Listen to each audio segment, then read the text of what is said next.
Hola, ¿cómo están? Buenos días, bienvenidos a mi canal, Panquesa de Vainilla. Yo soy Emilia y el día de hoy voy a hablar de todos estos libros que tienen algo de especial. Están algunos repetidos, pero quizás se dan cuenta de que algunos están incluso en otras lenguas. Y es que hoy voy a hablarles de traducción, porque hoy es el día de San Jerónimo, el santo patrono de la traducción. Fue el primer traductor histórico porque tradujo una Biblia al latín. Es un documento al que llamó la Vulgata, porque de esa manera estuvo cerca, más accesible al pueblo. Después la Biblia de Lutero, pues mucho más, en una lengua que podían leer directamente. Pero bueno, la historia de la traducción no es mi tema de hoy, más bien mi especial de traducción consiste en hablarles en algunos de estos libros que son traducciones. Quiero empezar con Stefan Zweig, la Schachnovelle en alemán. Novelle ya es un género pues difícil de traducir. Las dos versiones que tengo le pusieron novela de ajedrez, que no sé. La novela precisamente es una novela corta o incluso hay quienes la han llamado noveleta, pero no me voy a ir a criticar cítricamente las decisiones de traducción, sino que más bien quiero contrastarlas. Voy a leerles el principio de ellas para que pues traten de poner mucha atención a ver qué diferencias notan ustedes.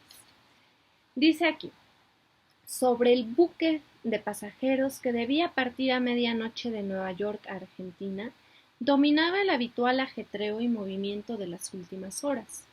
Amigos y familiares se empujaban unos contra otros para decir adiós a sus conocidos. Los jóvenes mensajeros de telégrafos, con sus gorras de lado, disparaban nombres gritando a través de los salones.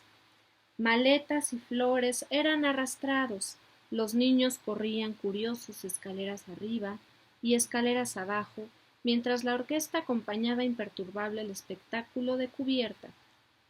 Algo aparte de este alboroto, cuando junto a nosotros centelleó 2 o 3 veces una relampagueante luz cegadora.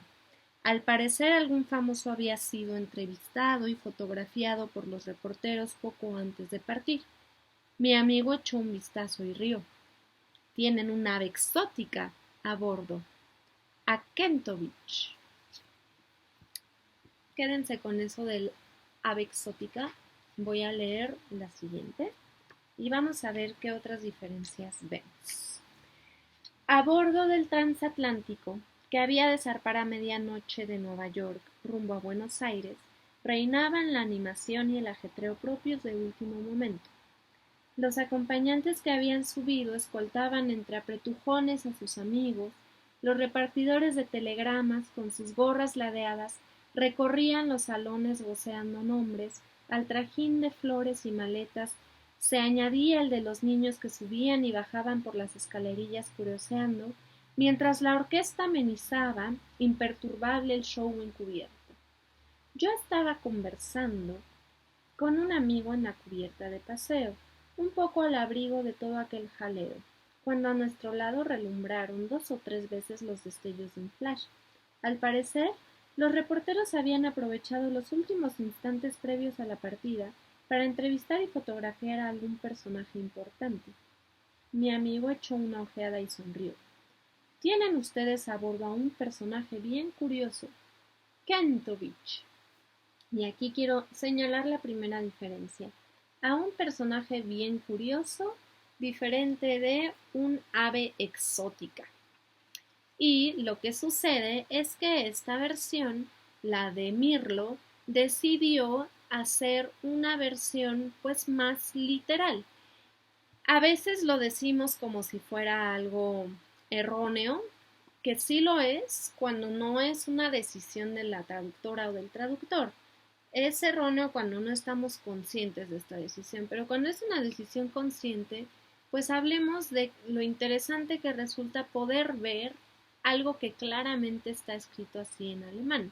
En la versión en alemán lo que dice es ein rarer Vogel, y eso significa precisamente un ave rara, un ave exótica o algo así. Entonces ahí podemos ver una estructura alemana que repetidamente en esta versión notamos que de repente dice estaba yo parado en lugar de yo estaba en la cubierta. Aquí dice yo estaba parado en la cubierta y en esta versión dice estaba en la cubierta con mi amigo. Ahí, como hablante de alemán, pues yo puedo así escuchar, el rastrear que viene del verbo stehen, ¿no? En alemán especificamos la manera en la que estamos en un lugar, si estamos sentados, si estamos acostados, si estamos de pie, no solo los humanos, sino también las cosas, y entonces hay un verbo para indicar en qué posición se encuentra alguien o algo. Y pues ese tipo de cosas podemos notar aquí, que pues les digo, es una traducción muy interesante para alguien que se está formando en lengua alemana o que estudia literatura en lengua alemana y quizá pues es más rápido leer esta versión que además pues refleja mucho de las estructuras del alemán y cómo está escrito originalmente. Jane Austen. The Persuasion, en realidad solo tengo físicamente mi versión de cátedra, que es una edición crítica y anotada. Y uno pensaría que tal vez lo que le interesa criticar y anotar es estas cuestiones de la lengua inglesa como estaban antes. Curiosamente en cátedra encontramos una versión más parecida a la de acantilado, de la que ya no hablé mucho, que esta versión se caracterizó por ser un libro muy bonito, muy bien escrito en español. No es algo que podemos decir de la versión de Mirlo. No está bien escrita porque está escribiendo en alemán. Pero eso tal vez no es importante si ese es el objetivo de esta traducción, que se pueda leer como si estuviera escrita en alemán.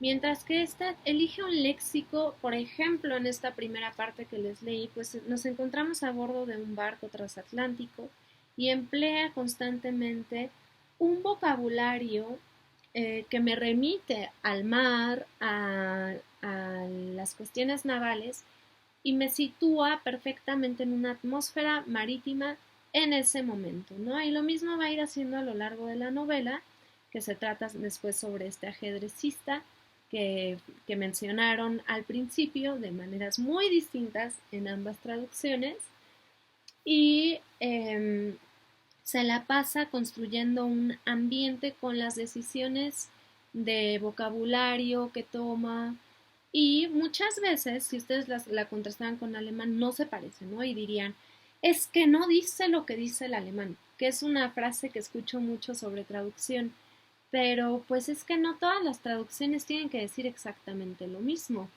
Para decir exactamente lo mismo, además, pues tendría que elegir exactamente las mismas palabras y las exactas mismas palabras solo existen en la lengua de la que estamos traduciendo. Hay que partir de que la traducción siempre implica cambio.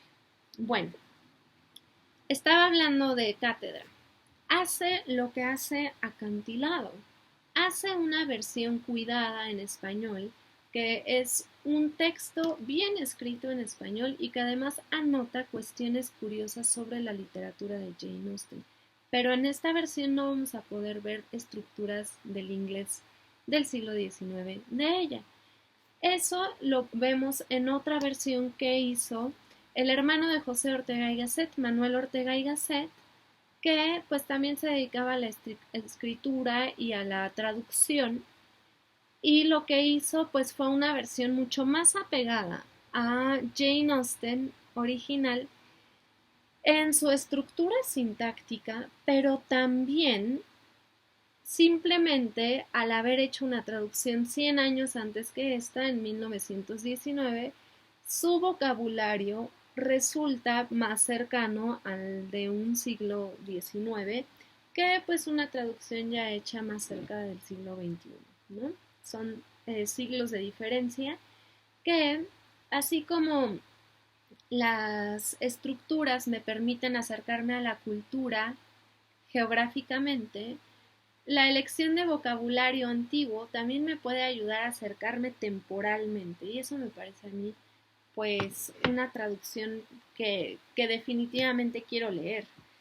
Por último, quiero hablarles de esta, Opiniones de un payaso, que tengo 1000 veces en español y por ahí tengo también mi versión en alemán.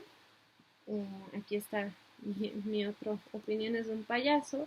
Esas 3 versiones que les enseñé son la misma traducción de Lucas Casas, que tengo repetida porque estaba buscando si conforme se iba reeditando cambiaban algo de la traducción, pero no, esta es la última reedición, 2016 dice aquí, no la han cambiado y cabe decir que es la que sigue circulando, ¿no? Salió esta primero al español, luego de la misma editorial, o una editorial muy hermana de Seix Barral, ese es un chisme literario, se habían separado justo los de Seix Barral y formaron diferentes editoriales y una editorial de ellas que se dedicó a la edición de libros más críticos sacó su propia versión de Opiniones de un payaso por Alfonsina Janés Nadal, de la familia Janés Nadal, todos ellos también escritores y traductores, y ella se caracteriza además porque estudió filología alemana y se dedicaba a la filología alemana. Entonces, la versión que propone ella es una muy parecida a esta de Mirlo. Por supuesto, ahí sí me parece mucho más rastreable una intención de desplegar estas estructuras del alemán para que un germanista pueda hacer un estudio filológico de la obra a partir de su traducción, que de hecho en funcionalismo alemán, que es un enfoque teórico de traducción, se le llama a ese tipo de traducción la traducción filológica, ¿no? Cuando es un método llamado filológico porque sirve precisamente a ese propósito. Mientras que la de Lucas Casas, para empezar, no sabemos mucho del traductor más que traduce literatura y en particular ha traducido más de Heinrich Böll y las decisiones que toma las hace de tal manera que percibimos el mismo efecto o un efecto semejante al que consigue Böll en alemán. Aquí no hablamos de que elige las clases de palabra, ¿no? No traduce un verbo por un verbo y un adjetivo por un adjetivo. Lo que hace es encontrar fórmulas estilísticas del habla del español, etcétera, que hacen que se construya pues una historia más natural para alguien que habla español, aunque esté situada en Alemania la novela, se lee como si fuera un texto escrito originalmente en español y entonces en lo que nos concentramos es en la historia y nos concentramos en las figuras que crea un Lucas Casas y no un Heinrich Böll. Bueno, esto fue una probadita de cosas que se pueden decir de la traducción más allá de está mala porque tiene un error, que los errores pues hay que ver que también son una cuestión de cuidado editorial y no necesariamente de las decisiones de los traductores y que la decisión de la traducción pues puede ser un poco más compleja que si aquí hay un verbo voy a poner un verbo. Espero que hayan disfrutado este especial sobre traducción. A mis colegas y alumnos les mando un fuerte abrazo y disfruten su día. Hasta la próxima.